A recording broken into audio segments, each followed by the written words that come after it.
How do states, organisations and civil society support synergies between the different conventional weapons instruments? And what are the benefits and challenges of promoting and implementing synergies?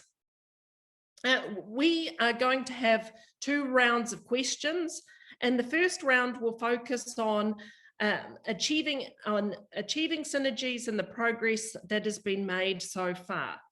To get our discussions underway, I invite Rachel to explain what are synergies, why should states, international, regional organisations and civil society work to support synergies between the different conventional weapons instruments.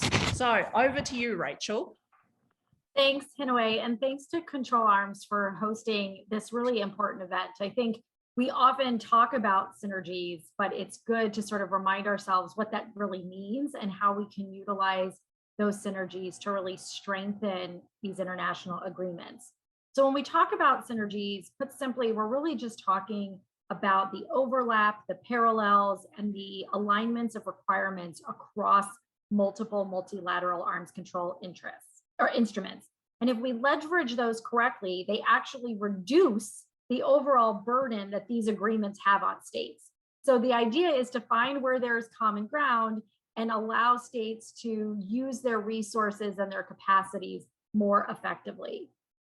So basically, we want states to meet all of those multiple multilateral arms control obligations concurrently by creating opportunities for the same information, the same processes, the same systems to satisfy the various instruments and their requirements.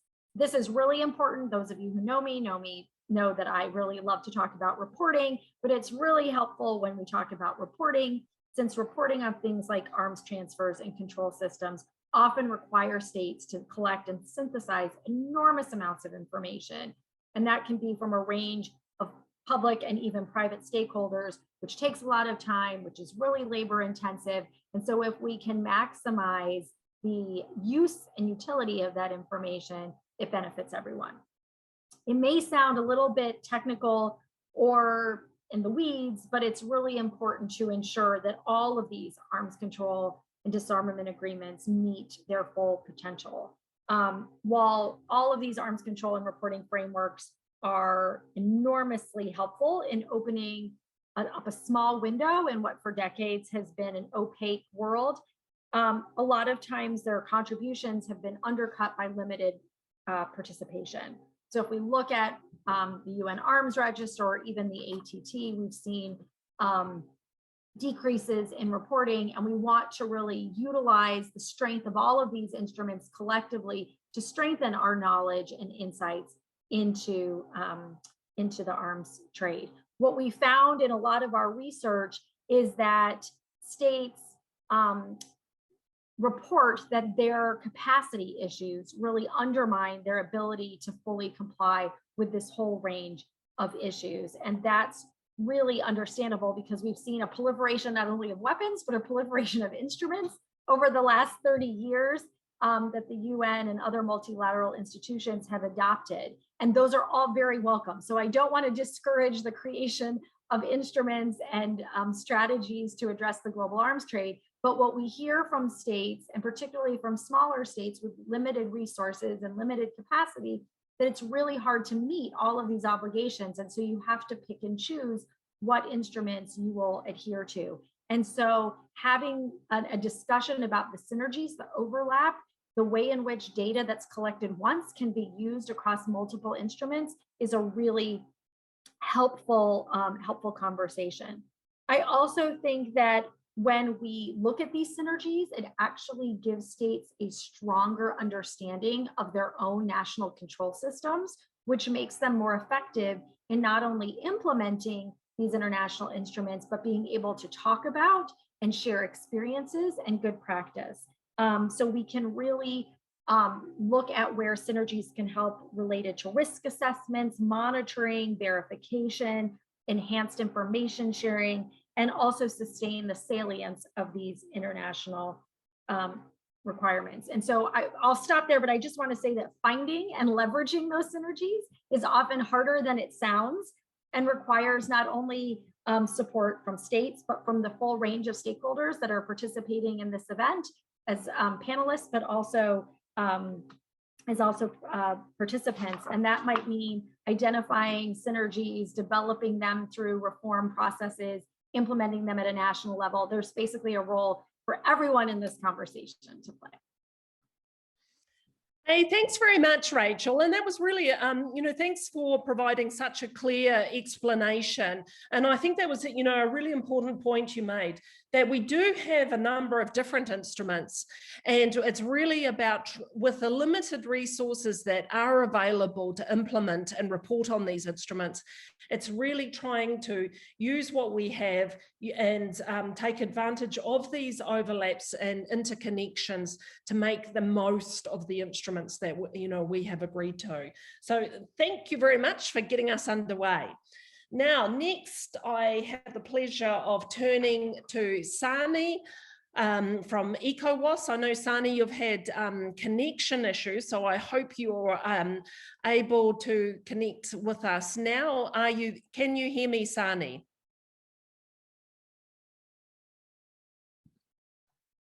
Yes, very well. I'm with you. Hi. Okay, thank you very much. Yes. Sani, I know that it's really my pleasure. Shall I go ahead?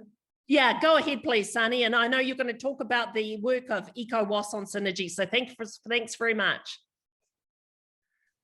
Yes, thank you. I'd like to start by actually thanking Control Arms for hosting this very important event and for inviting me to speak on ECOWAS efforts at ensuring synergies between the ATT and the ECOWAS Convention.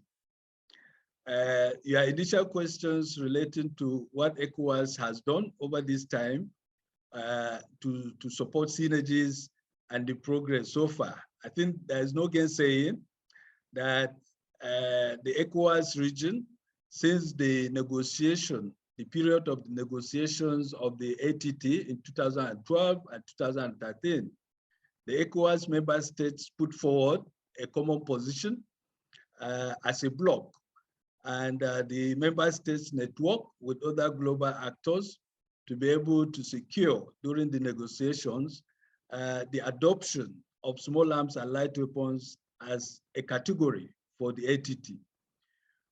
Some of us will surely be able to remember how difficult that negotiation was, and I'm happy to say that we eventually triumphed to be able to have small arms and light weapons as a category for the ATT. With the entry into force of the ATT in December 2014, the ECOWAS region was set for the implementation of the ATT, having had 10 ratifications from our member states.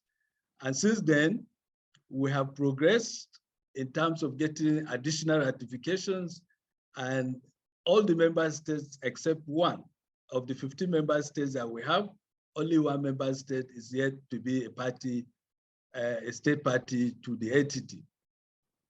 It is to be noted that the ECOWAS Convention on small arms and light weapons is fully entrenched in the ECOWAS region, with member states placing it within their peace, security, and stability architecture. And this has been a direct response to the obligations imposed on them by the ECOWAS Convention. ECOWAS Commission and its member states, of course, celebrated the 10-year anniversary of the entry into force of the convention in September 2019, where the analysis of the implications of the implementation of the ATT in our region were clearly discussed, among other issues. I want to say here that the consistency in supporting our member states not only facilitated national ownerships of these instruments, but also triggered several other national actions towards effective implementation of these instruments. For instance, the establishment of parallel agencies to implement the ATT side by side with the ECOWAS Convention, indeed created many coordination as well as operational challenges in our region. And realizing the huge burden and the meager resources at the level of our member states to maintain these two structures that are similarly, that are seemingly, having the same mandate. The practical way forward for us at the ECOWAS level was to propose, a regional harmonization guide where, synergies related synergies on national policies, were adopted. This necessitated the adoption by governmental experts of a regional model framework for the implementation of the ECOWAS Convention as well as the ATT. In this regard, I would like to disclose that ECOWAS Commission convened, governmental experts meeting last year in Abidjan, Cote d'Ivoire, where the model harmonization framework was considered by our member states and adopted. The overall objective of the meeting was to validate the legal harmonization framework in order to support regional and national processes towards effective, efficient, and result-oriented implementation of both instruments. The direct translation of this regional framework into concrete national actions are currently noticeable in a couple of countries within the ECOWAS space. In Liberia, for instance, the ECOWAS Convention on Small Arms and Light Weapons was domesticated upon passing of the Firearms and Ammunition Control Acts in 2015.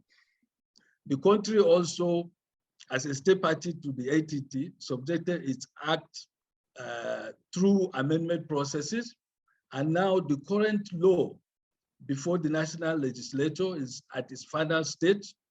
And once the law is passed, all the necessary ingredients in the, reflecting the ECOWAS Convention as well as the ATT are going to be reflected. And once passed, both the ATT and the ECOWAS Convention are going to be seen to be fully domesticated in Liberia. These legal reviews are currently also taking place in a couple of other member states in the region. And I'm happy to say that this is the direct work that ECOWAS is doing to be able to harmonize regional efforts, to harmonize regional framework so that effectively our member states will be able to implement not only the convention. Like I said, the convention is fully and thoroughly entrenched in our region, and the ATT is coming to complement the efforts of our member states towards effectively implementing the ECOWAS Convention. So these amendments of national legal frameworks based on the harmonized regional guide will help to address issues particularly related to adherence to the ECOWAS exemption procedure, as well as institutional implementation arrangements, among others. When member states started creating parallel entities, with the entry into force of the ATT, we became fully concerned, because knowing the meager resources available at the level of member states, maintaining these entities will certainly be a challenge. So ECOWAS put forward this harmonization guide and is thoroughly helping member states to harmonize their efforts and put in place a single entity that will help to support the implementation of not only the ECOWAS Convention, but also the Arms Trade Treaty. This is my initial comment based on the questions you raised. Thank you. Well, thank you very much, Sani. That was excellent. And I know that ECOWAS has been at the forefront of really taking innovative and at the same time a pragmatic approach to the regulation of small arms and light weapons. And you have outlined that approach today for us. And, you know, Rachel said that, you know, the benefits of synergies are hard to achieve. And that is also underscored by what you've shared with us, that it's really taken action at the regional level, close monitoring and consistent follow-up with states. And as you say, to avoid parallel processes and really make the most of the resources that are available to states. So thank you very much for sharing what is a very important and pragmatic solution. Now, I come to Sabine. And Sabine is someone who has extensive experience in export controls, and you currently hold the all-important role of co-chair on transparency and reporting under the ATT. At the national level, has it been possible to work in a way that supports synergies between the ATT and other instruments such as the UN Programme of Action and the UN Security Council Resolution 1540, and to support synergies on implementation, reporting and cooperation assistance? I'd be very grateful to hear your experiences on this, Sabine. So over to you. Thank you, Hanoi, for having us here today, and thank you also to Control Arms for hosting us today. And thank you for that very excellent question. I should remark that I'm also responsible for doing all the reporting on conventional arms for my country, so I see a lot of the reports coming by. So to answer your question from this sort of state's point of view, it is not very easy. All the problems that are plaguing sort of conventional reporting, such as the lack of time, capacity, as Rachel just mentioned, also tend to prevent us from looking actively for synergies. It sounds contradictory, but you have to make time to go through different reports and spot the similarities, find the synergies, and then understand them so you're able to explain and advocate for them in international fora. I see a very immediate difference, for example, between reports that are due annually with a very strict and clear deadline, such as the ATT and UNROCA report that pass my desk every year at the same time, and other reports such as the POA and the UNSCR that have a much less strict deadline. For annual reports with strict deadlines, there is a very clear and immediate incentives to look for synergy, and they're usually easy to spot and easy to explain and easily felt by other member states as well. Another issue is that, for example, the POA reports or the UNSCR reports, other domestic stakeholders are responsible for it. So again, there's a sort of a lack of knowledge, and you have to really invest in also communicating with those stakeholders whether there are synergies and whether you can share.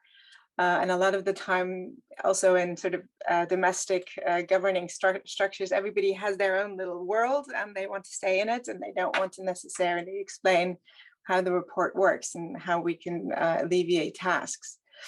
Another problem is that there are so many other priorities that we have to tackle in international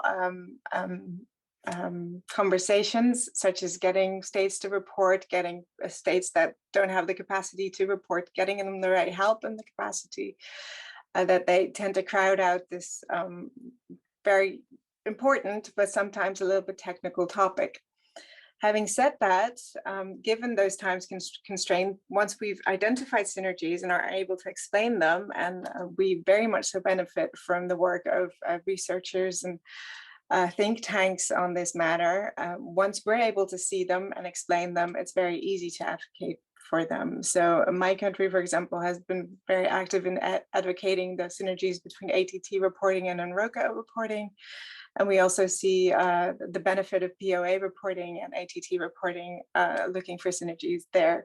So once we have the time and we have the understanding and are able to advocate for them, there is a very, very clear incentive. And with the right help from your expertise, I'm sure we will make headway on that. So thank you. Sabine, thanks very much. You know, as a former public servant myself who had to deal with different reporting requirements, I have quite some sympathy for when you say, you know, in order to take advantage of synergies, you first actually have to understand them. And, you know, when you're the desk officer just trying to get reports dealt with, that's not always easy. So thanks very much. Now I come to Giovanna. Giovanna, you know, you've been involved in researching and analysing the ATT and the program of action processes at the macro level, at the international level. From the work that you have done, what progress has been made on promoting synergies between the UN program of action and the ATT? First of all, thank you very much, NY and Control Arms, for hosting this conversation and for providing CP with the opportunity to contribute. Yes, the question that you pose is very relevant and interesting, and I think it could be answered by looking at two different dimensions. And one of them is exactly what kind of progresses have been achieved at the formal level and within discussions within relevant fora in the ATT and the UNPOA to see these synergies formally recognized in the official or outcome documents. But on the other hand, we should also look at the other dimension of how these synergies have practically being recognized in the work that many other actors, non-state actors, carry out in the field of outreach and assistance, for example. But starting from the first state-led discussion, within the UNPOA process, we still witnessed some sort of resistance from a few states to have these synergies between the ATT and UNPOA formally, and also with other international legally binding instruments like not only the ATT but also the Firearms Protocol being formally recognized and acknowledged in the outcome documents. Despite we all know, and it's been already explained very well, how these instruments have a common focus in tackling different aspects of sub-controls. And we saw this resistance, this hesitance during the last RevCon and more recently during BMS7 last summer. As a result, references in relevant outcome documents within the UNPOA have always been quite vague and broadly indicated the need to coordinate with relevant and existing efforts or instruments of which states may already be parties. However, to look at this in a bit more with a more positive note, this language can still be interpreted as generally recognizing complementarities and synergies that do exist. And as has been pointed out, once states are able to identify and explain synergies, then they themselves became the main advocates for this to being also discussed and recognized. And we saw this in many statements of states during the UNPOA processes being in favor of or officially recognizing this kind of linkages. On the other hand, within the ATT process, we have witnessed a more significant process, let's say, in officially promoting and recognizing synergies between the ATT in this case and the UNPOA. And I think this emerged quite clearly, especially during the CSP7 cycle, and of course for the focus that the Sierra Leone presidency has chosen for its presidency, which was strengthening efforts to eradicate the illicit trade in smart weapons and ensuring efficient stockpile management. And the rationale behind this choice, as was argued by the presidency and by Sierra Leone, also in the context of the UNPOA a few months before, a few weeks before CSP7, was to engage all state parties to link ATT implementation efforts to the global framework of arms control non-proliferation and disarmament. And in the paper that the EATT-CSP7 presidency presented to states parties, these linkages are argued on the basis of different factors and points, but mostly in these linkages were based and argued on the basis of the role that both the ATT and UNPOA have in preventing, or can have in preventing and addressing diversion, for example. And this paper suggested that states parties strengthen implementation of the ATT on diversion, among others, by increasing cooperation in the post-delivery phase, which is also a theme that we now see in the current German presidency of CSP. But of course, being these diplomatic processes that require time, and they can be a little bit more slow than others. So we should, when we talk about progresses, I think it's also very good to look at the concrete work in promoting this kind of linkages and synergies. And I think that in this regard, we should look at the outreach and assistance work that NGOs and we have also seen regional and international organizations have conducted in this sense. And I think even if this is a bit not updated, but back a result that dates back to 2013, one of the main outcomes and progresses that we directly saw after the adoption of the ATT was, for example, the establishment of ANSCAR. And ANSCAR was initially established to, of course, facilitate the entry into force of the ATT, but at that moment to explore synergies between the ATT and the MPOA. And so I think it's good to remind what kind of this kind of narrative in terms of promoting synergies was a direct result of the adoption of the ATT itself. And in terms of still looking at progresses and the work of non-state actors in promoting these synergies, a lot has been done by these organizations in terms of providing guidance for states on how to implement relevant provisions in a way that maximize the synergies between these two instruments. Many organizations and a lot of these actors have also produced the studies and analysis pointing out where the synergies are.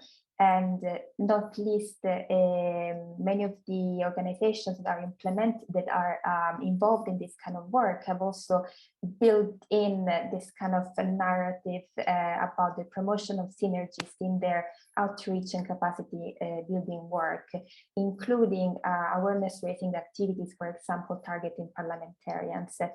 And talking about the work that also CIPRI does, since 2015, we also manage a publicly available database which collects information on ATT relevant assistance.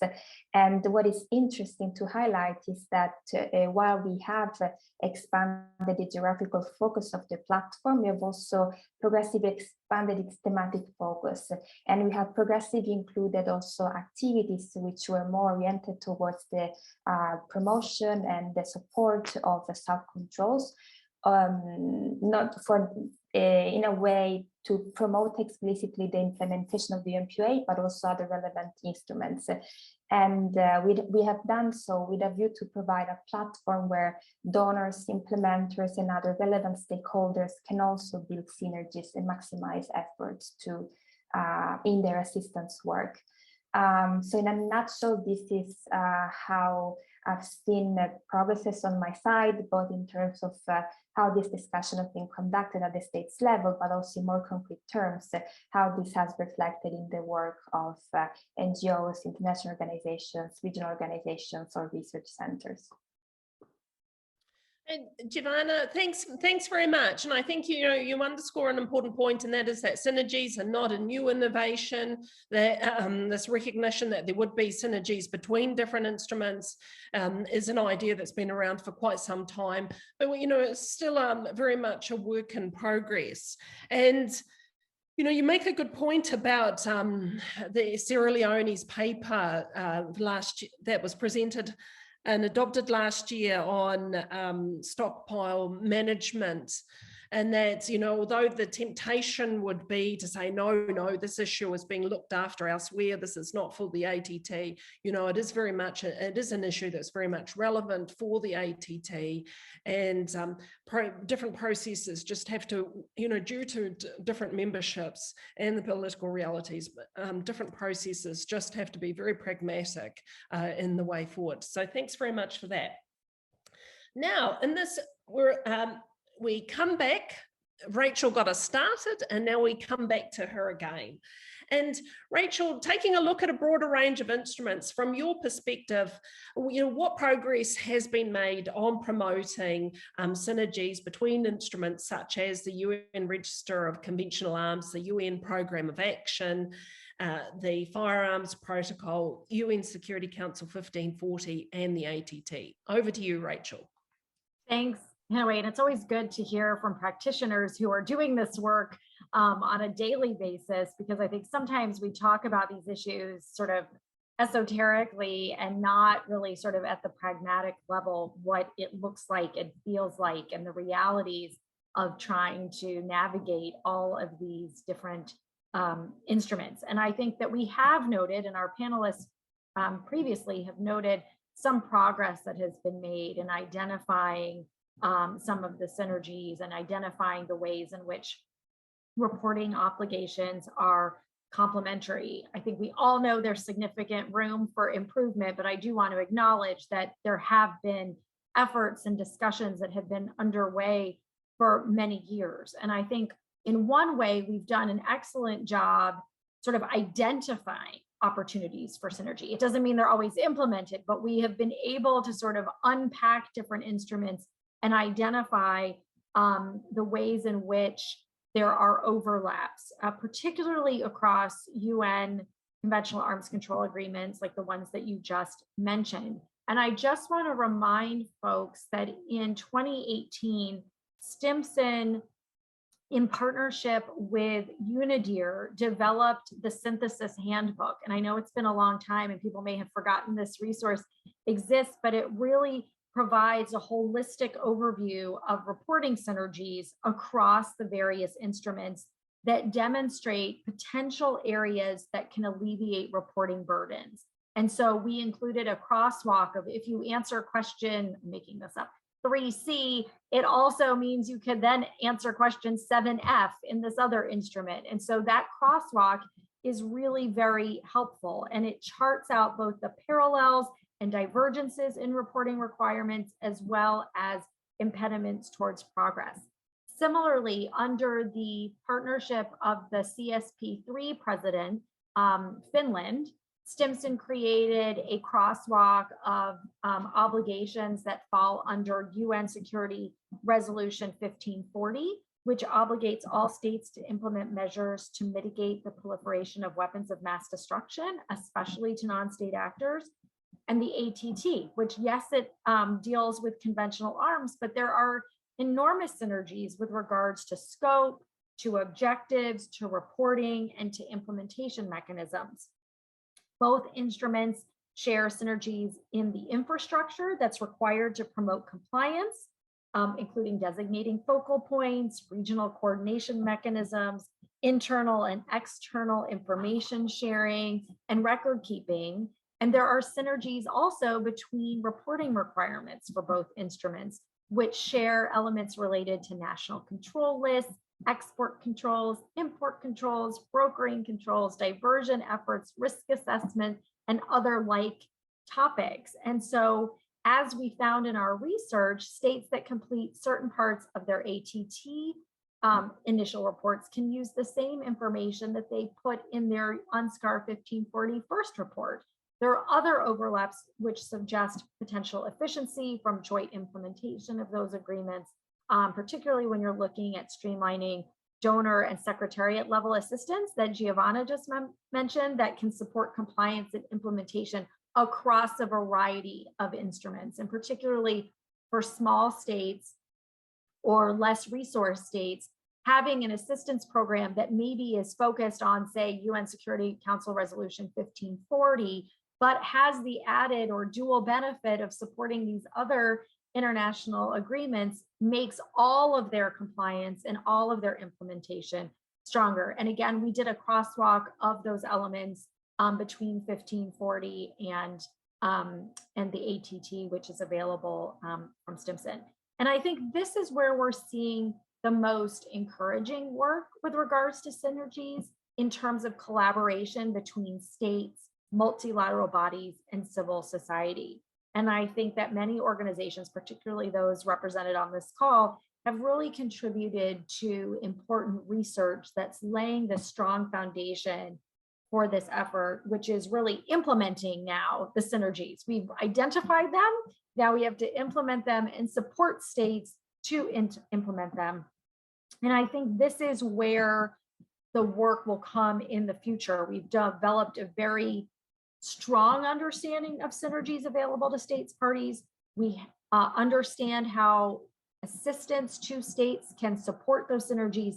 It's just now getting both states to ask for that help, but also for donors, for multilateral institutions to provide that assistance when available. I think the other thing I would just, I don't know if it's a caution or just mention, is that even when you identify these synergies, it's still up to a national control system to figure out what works best for that state. So yes, we've identified these synergies, but the way those synergies are implemented at the national level will really reflect the unique contexts and control regimes and the way in which a national system works. So there may be differences between states, how they take advantage of those synergies.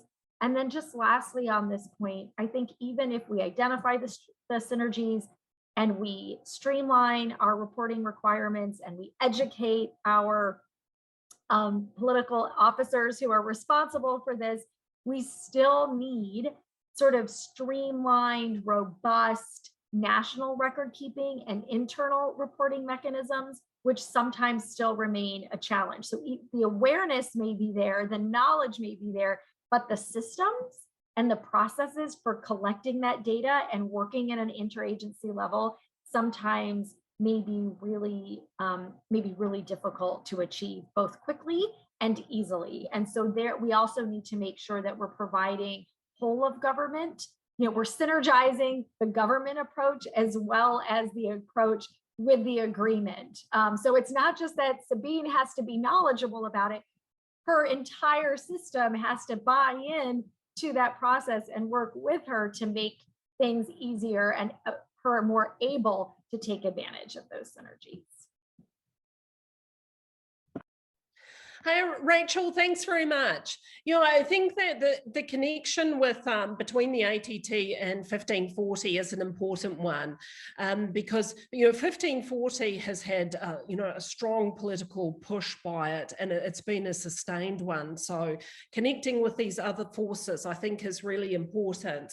And unfortunately, you make a good point at the end. We would like to think that synergies is going to be the magical solution and resolve a lot of problems. I would like to think that, but still there's a lot of hard slog to be done, and this has to be tailored to each system, and that's really important for the sustainability and ultimately their effectiveness. So as promised, now we move on to our second round of questions, and then we're going to focus really on the challenges and what's making a difference to realizing synergies.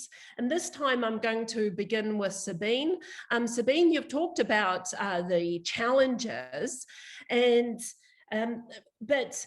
and maybe this will help you prepare for later this month in the working group on transparency and reporting. But what more do you think ATT states parties could do to support synergies between the different instruments? And do you see any practical steps that could be taken? Over to you, Sabine. Yes, thank you. Well, for one, reading the paper that Rachel just mentioned, which I did not know, and I'm going to make use of. And following up on Rachel's intervention as well, I can say a little bit about what we do nationally to look for synergies in our reporting requirements. What we did at one point, we invested in what we call the reporting matrix, which lists all of our reporting requirements when it comes to conventional arms, so under all the different systems and treaties that we have. It also lists all the deadlines, all the data that we have to hand in, and all the contact people that are involved in submitting that report and have to collect the data, hand in the data. We have an entire reporting cycle where at the start of the year, I send around this matrix to make sure it's still updated and everybody's aware of it again, everybody's aware of the deadlines.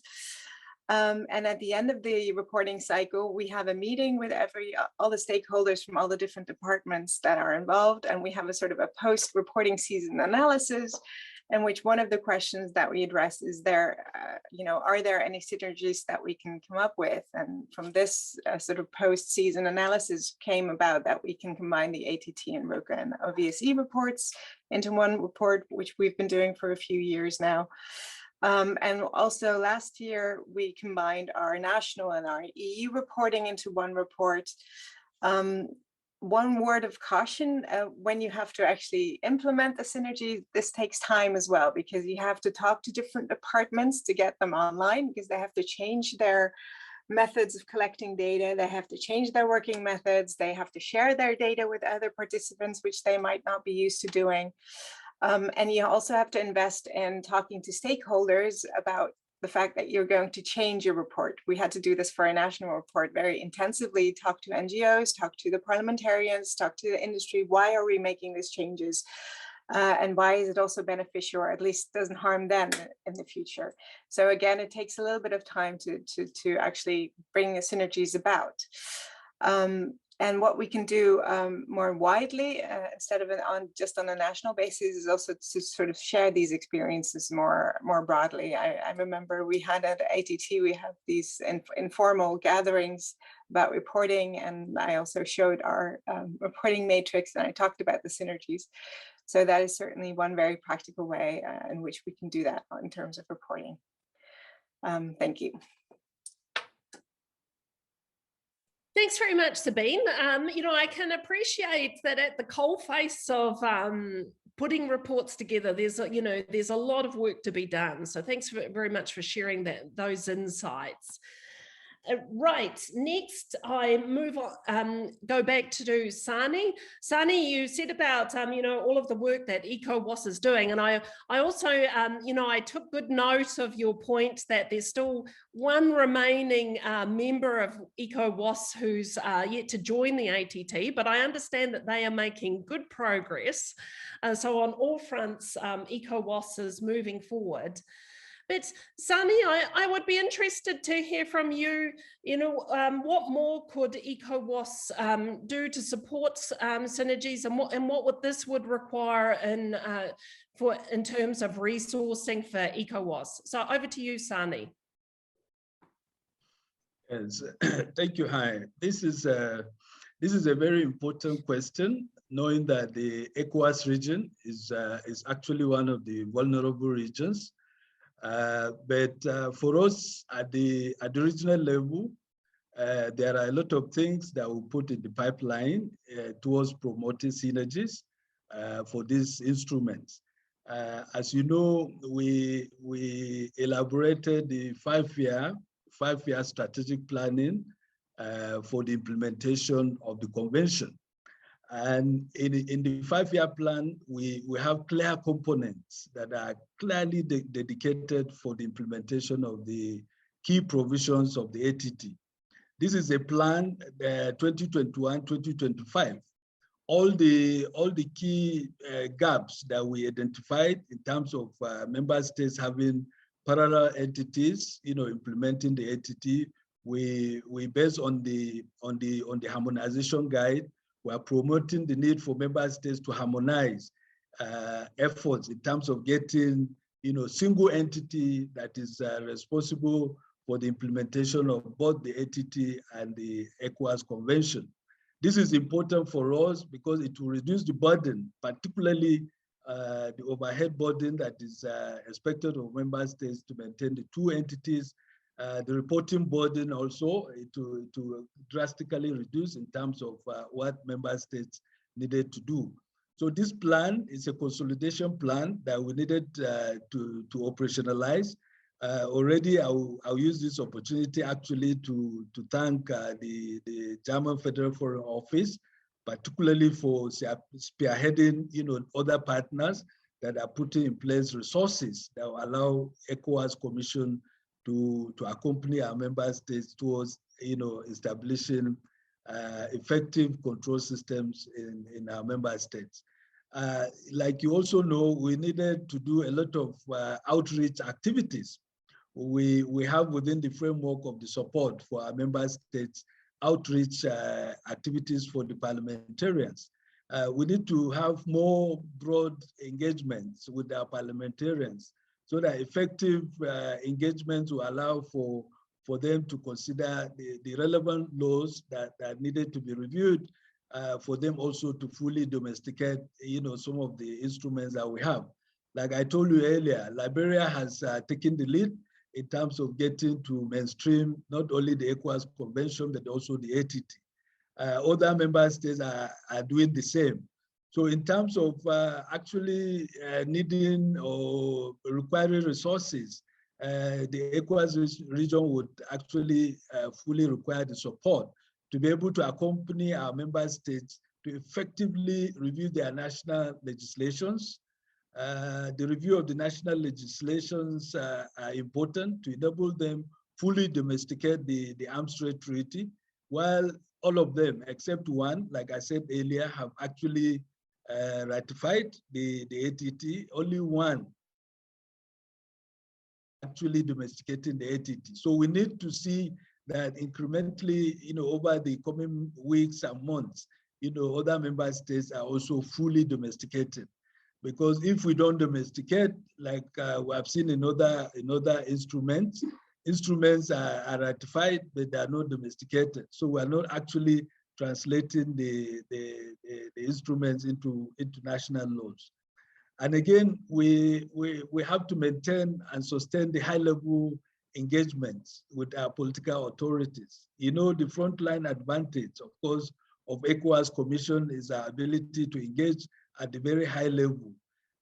National ownership is key in these processes. Whatever technical discussions we are doing here, for instance, if we don't have the support, the direct overarching support of our political authorities, we'll keep coming back and back again to discuss all of these issues. So ECOWAS, we are not only having these ratified, we are not also having them to domesticate, but also we want to see that in the coming months, we sustain the high-level engagements with the political authorities.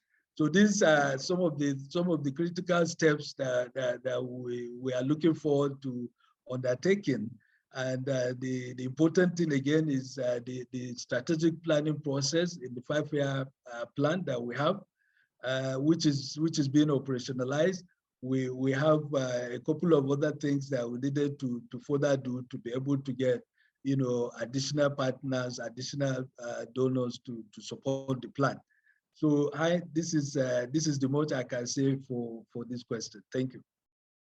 Thanks very much, Sani. And you raise a good point about the importance of instruments, of international instruments and regional instruments actually being implemented in national legislation.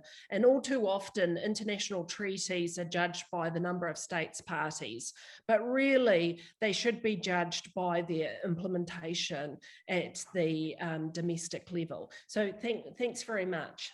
Now I turn to Giovanna. Giovanna, I'd be interested to hear from you about what more do you think the research community could do to support the work on synergies?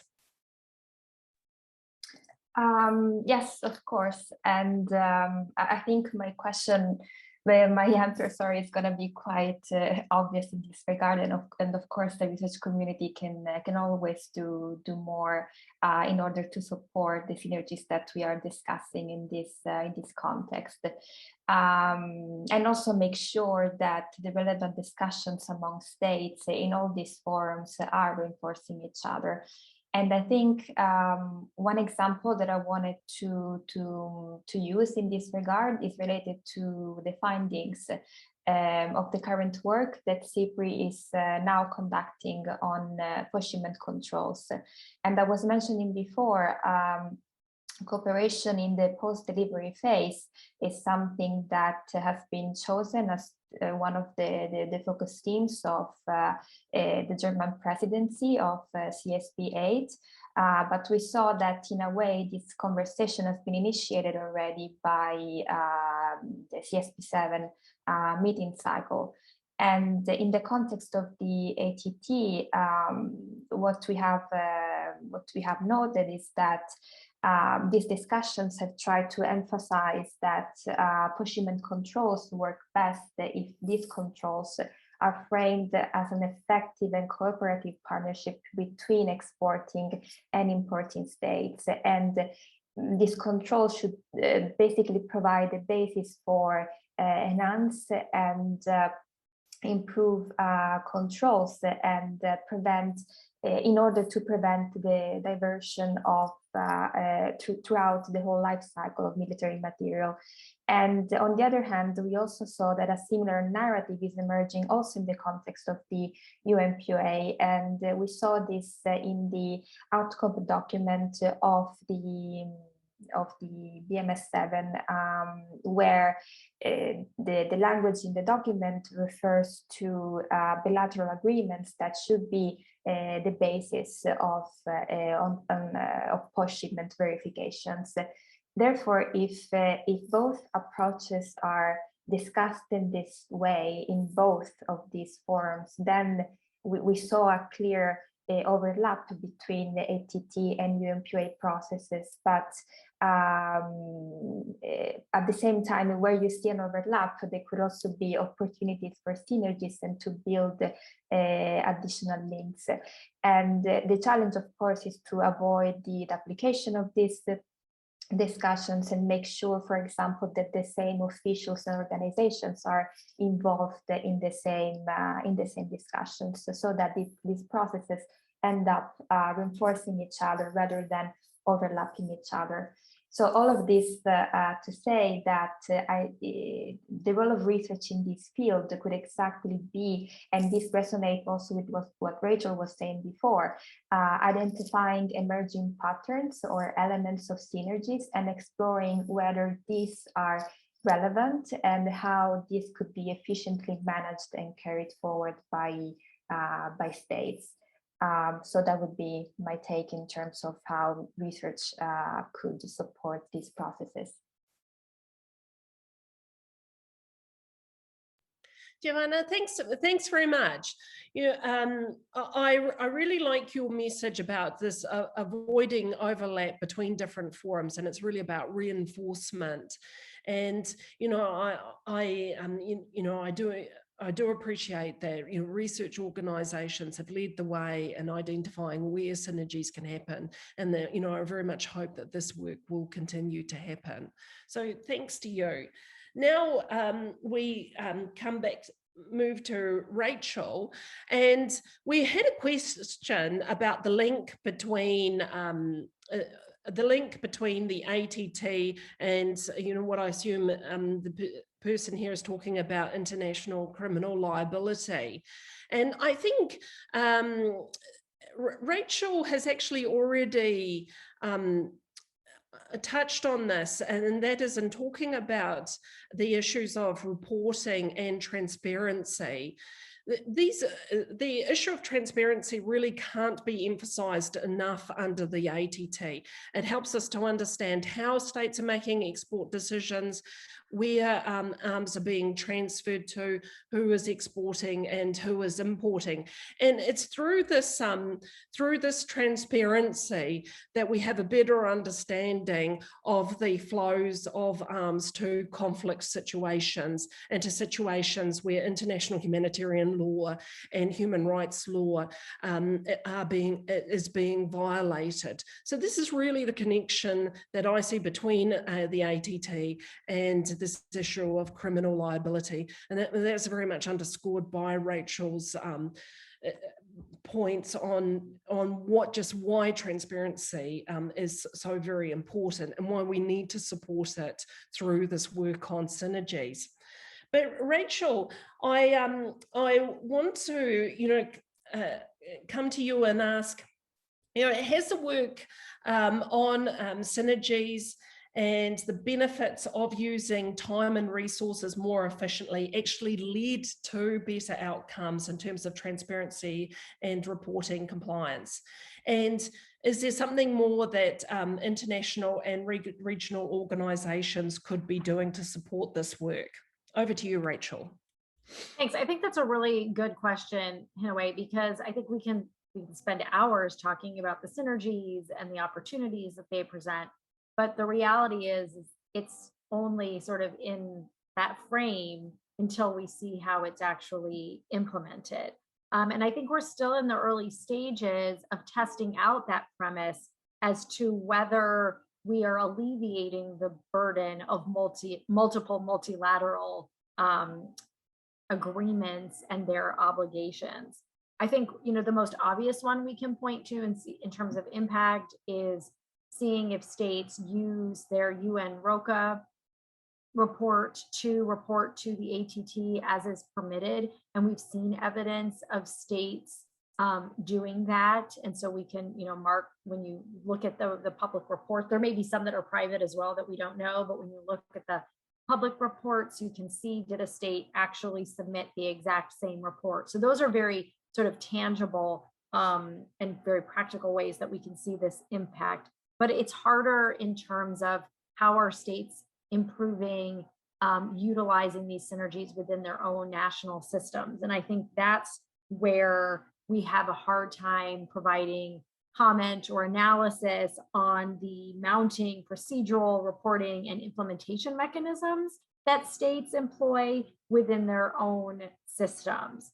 I think capacity, as has been talked about a lot, is really the most cited reason for a lack of compliance with any of these instruments, not just the ATT, but any of them. And so anything that we can do to help streamline and lighten the load for states is really important. I think we need to both socialize these opportunities for compliance and for synergies within the national governments, particularly with those that we know have struggled to regularly complete reporting requirements or who are requesting assistance to fill implementation gaps. That's an excellent opportunity when assistance is being provided, when outreach is being undertaken, to mention these kinds of synergies. And I think the UN plays a role there. I think other national governments play a role. I think secretariats of these various instruments play a role. Member states play a role, but I think civil society is also really well placed to develop specific country action plans and really work with states to identify where that's needed. And I think for many of us on the civil society side, pre-pandemic, we were traveling quite a bit and helping states with implementation. And I know personally, whenever I conduct an ATT workshop, I spend an enormous amount of time talking about the POA, talking about the firearms protocol, talking about 1540, all the instruments that are related so that they see that benefit. And often that's the opportunity when you have that interagency process where someone says, wait, I'm responsible for this instrument and I'm responsible for this instrument, that you can help them work together and identify those next steps. I think, again, there's not a one-size-fits-all approach to fix these synergistic challenges. We have to make sure we have a more granular understanding at the national level of the frameworks, of the infrastructure that are supporting these instruments or the lack thereof. So if a state, for whatever reason, has decided they're focusing their energies on the ATT and they've forgotten about their POA obligations, let's have a conversation about how those synergies work. This is going to include like needs assessments and development of systems that are very personalized to help both build capacity, minimize duplication, and in addition to those two things, develop the requisite mechanisms of information sharing and management and development of their own national statutes or enforcement and import and export controls to make any meaningful use of the synergy. So I think identification and implementation of synergy-based approaches to promote implementation of these agreements, it can't happen in a vacuum. It can't just happen in a conversation today and then we just expect everyone to implement these. But it also should be part of every conversation that we have when we're talking about implementation, when we're talking about reporting. How are you utilizing the skills, resources that you already have to be able to fulfill your obligation? Rachel, thank you very much. And I really appreciated your line that this is something that requires socialization.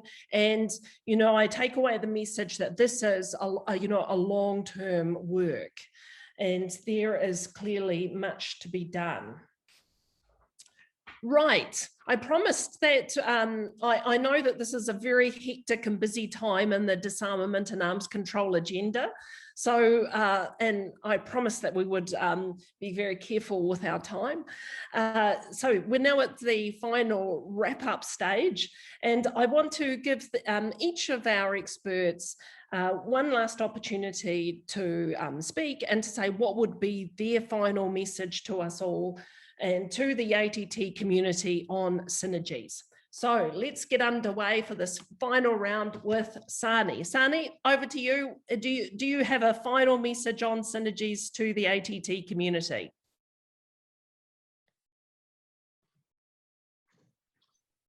Yeah, for me, it's what the last speaker said. Actually, we need to minimize duplications. Several instruments are all over the places. And these are instruments that member states are supposed to render, annual reports on. They also need to translate them into their national laws.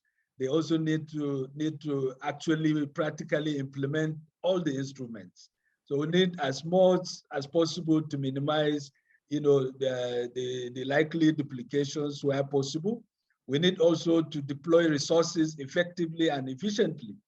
If resources are not deployed, based on needs, then certainly it's going to be an activity or an endeavor that will keep coming back, around the table to discuss on them. So we need as much to provide the capacities, the capacity gaps, particularly in the low income or low capacity countries, so that effectively these instruments will be implemented. Thank you. Thank you, Sani. Giovanna, I now turn to you. What is your final message on synergies? Yes, I was thinking maybe I want to end in a positive note. So I will first start maybe on the challenges ahead, and unfortunately they will still be in still promoting and making sure that synergies work. And I've already mentioned before the kind of obstacles that are there when diplomatic processes work on consensus, right? And I don't see any reason for processes working like this really going that smooth. in the next months, to be honest. And but nevertheless, we have. I think this panel speaks itself for the concrete work that has been conducted in research and advocacy and assistance work. And I think that as the implementation of a relatively young treaty, as the ATT progresses, ATT discussions on specific aspects of the ATT, like diversion or apportionment controls or others, will only increase opportunities to promote synergies. And I think that research, outreach, advocacy, again, will definitely have some work to do in making sure that these are identified and understood and also explored by states. And as this panel can witness, there's definitely no shortage of interest or willingness to keep doing this work. So that's my end in a positive note. And thank you very much for hosting this again. Giovanna, thanks very much. And thanks for that positive note to us all. Sabine, I come to you now for your final message. I have a similar message. I felt a little bit like a party pooper today by focusing so much on the challenges and obstacles that we face. But it is those challenges that make the work on synergies all the more important. It will help us implement the various treaties, but it will also make the treaties better by us being able to learn more about the work that's done in different fora. So please, as a message to all the stakeholders, keep us sharp, keep us aware of the synergies, and keep us working on it. Thank you. Thanks very much, Sabine. And Rachel, you got us started, and now you're going to have the final word. Over to you. Always dangerous to give me the final word, but I've often been accused of ending things also negatively. So I want to stay really positive as well. I think we have seen tremendous progress. The fact that we are almost 10 years, 9 years after the adoption of the ATT, and we're still thinking about ways to improve implementation, to keep up the momentum, and to identify the ways in which the ATT works in partnership with other instruments, I think is really a good step forward. And I think that we're at a very critical stage for the ATT. There are global crises happening all around us, and the ATT can be an instrument that will allow states to work across a variety of other instruments as well, to both strengthen our oversight, our knowledge, the transparency of arms transfers around the world. And I think we see the best success when governments, international organizations, regional organizations, and civil society work together. And we see that as a great opportunity when we're talking about synergies. There's room for not only everyone at the table, but to work together to strengthen these opportunities. Yes, it's a time commitment. Yes, there are challenges, but I think we all have recognized that the benefits to taking advantage of these synergies really outweigh some of those challenges and costs that we will experience. So I guess my final words are, a call to action for everyone who's participating in this work to start thinking about how resources, research can translate into practical burden reducing mechanisms, for states that want to see these synergies realized, and that there's clearly an appetite amongst the civil society community to help and support this work. We just need to know what's most helpful to those states that are actually conducting the implementation themselves. And we stand, I think, ready and willing to help in whatever ways we can. So thanks for drawing attention to this topic and for bringing us all here together and having an audience that's willing to learn and hear about these issues. Well, thanks very much, Rachel. And, you know, really a very big thanks to our experts today, to Rachel, Sabine, Giovanna, and to Sani. I really appreciate the work that you've put into preparing for this and for, you know, so clearly explaining what are synergies, what are the challenges we confront, but also what are the opportunities. And I also really appreciate that you've spoken about synergies at the different level, at the international level, at the regional level, and at the national level, and about making synergies work on a very practical level. This has been really great. You know, I myself was started this as somewhat of a skeptic on synergies, and now I have to say I'm firmly convinced. And Rachel, I really take seriously your call to action, and you know, all of you saying that this has to be a long-term and sustained action.